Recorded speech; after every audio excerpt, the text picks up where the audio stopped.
Hello friends, चलिए आज बताने जा रहे हैं प्रेजेंट टेंस।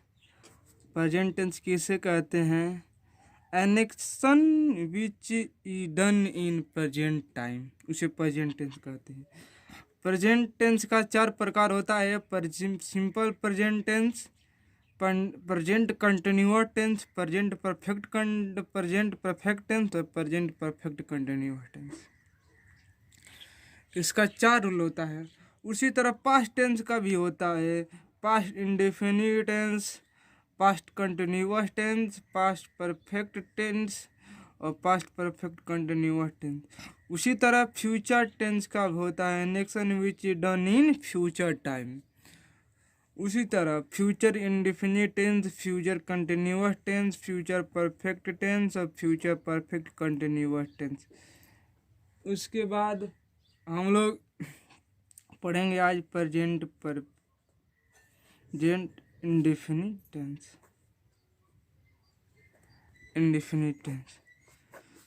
चलिए प्रेजेंट इंडेफिनिट टेंस पढ़ेंगे, लेकिन उसे प्रेजेंट इंडेफिनिट टेंस किसे कहते हैं? उसे हम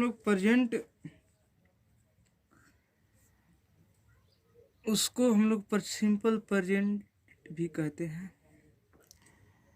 चलिए इसमें किसी भी वाक्य के अंत में ता है, ती है, ते हैं, ता हूँ, ता है, ती है, ते है, रहा आदि लगा रहे तो उसे हम लोग प्रेजेंट इंडेफिनिट टेंस कहते हैं।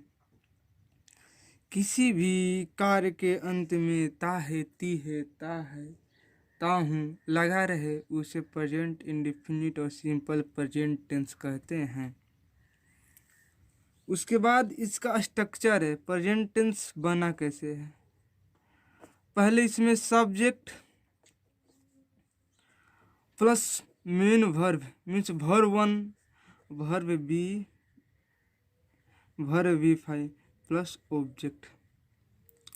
जैसे सब्जेक्ट में होता है, चलिए एग्जांपल दे रहे, वह खाता है,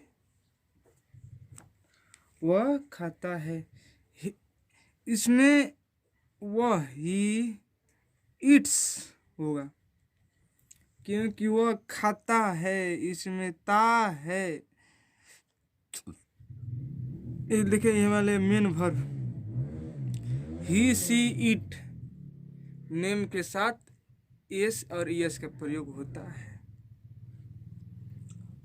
इसमें मेन V5 जो है ही, सी, इट नेम के साथ एस और एस का प्रयोग होता है। जैसे मैं खाता हूँ तो यहाँ पर लिखाएगा आई इट। चलिए सब्जेक्ट पर तब तो प्रेजेंट इंडेफिनिट तो आप समझ ही गए होंगे। उसके बाद हम लोग बताएंगे कि प्रेजेंट इंडेफिनिट में भी 3 प्रकार होता है। इसका 3 काम होता है।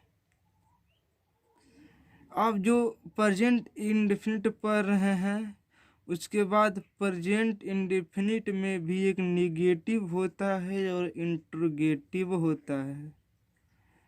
मीन्स निगेटिव में नकारात्मक और इंट्रोगेटिव मीन्स प्रश्नवाचक चिन्ह। जैसे हम लोग पढ़ेंगे कि प्रेजेंट निगेटिव टेंस, नहीं ये गलत है। प्रेजेंट इंडेफिनिट टेंस का पार्ट है निगेटिव टेंस, जिसमें नहीं का होता है। तो इसमें जो है इसका स्ट्रक्चर जो है चेंज हो जाता है, स्ट्रक्चर चेंज होता है। इसमें सब्जेक्ट, इसमें मेन वर्ब केवल V1 होता है, इसमें डू और डज का प्रयोग होता है। उसके बाद मेन वर्ब प्लस ऑब्जेक्ट। मैं नहीं खाता हूँ, इसमें ही, सी, इट नेम के साथ डज का प्रयोग होता है। और आई एम यू के साथ डू का प्रयोग होता है। जैसे मैं खाता नहीं हूँ तो आई एम नहीं लेगा इसमें, I does not it. It में इसमें V5 और V5 नहीं लगेगा, इसमें केवल V1 लगेगा। सब्जेक्ट का फर्स्ट वर्ब लगेगा, सब्जेक्ट का V5 नहीं लगेगा। सब्जेक्ट का जो वर्ब होता है, वर्ब का भी 5 रूप होता है, V1 V2 V3 V4 V5। इसके लिए आपको याद करना पड़ेगा। V1 तो आपको याद रहेगा, V5 भी याद रहेगा, लेकिन V2 V3 V4 याद करना पड़ेगा। जैसे V2 में होता है, चले गो का V1 हो गया, वांट हो गया V2 रूप, गोइंग हो गया V3 रूप, और गोन हो गया V4, और गोज हो गया V5। इसी तरह इटेन ईटिंग होता है। इसी तरह आपको याद पड़ने का, इसके लिए कोई रूल नियम नहीं है कि जो आप वर्ब का फॉर्म नहीं आप बता सकते हैं, कोई रूल पर बन जाए तो नहीं।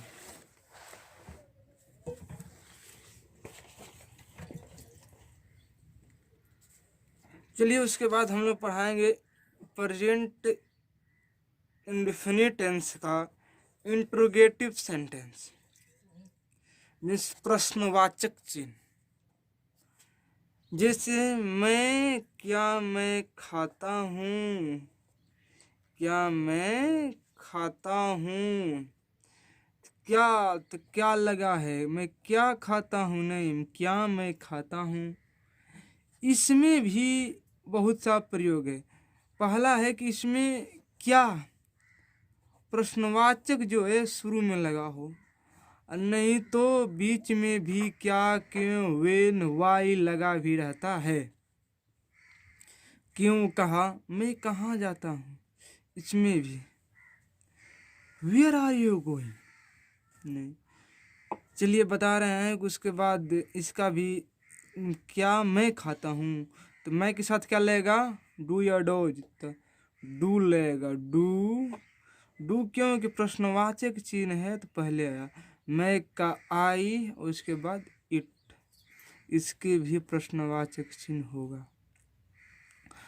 उसके बाद चलिए इसको मैं क्या खाता हूँ,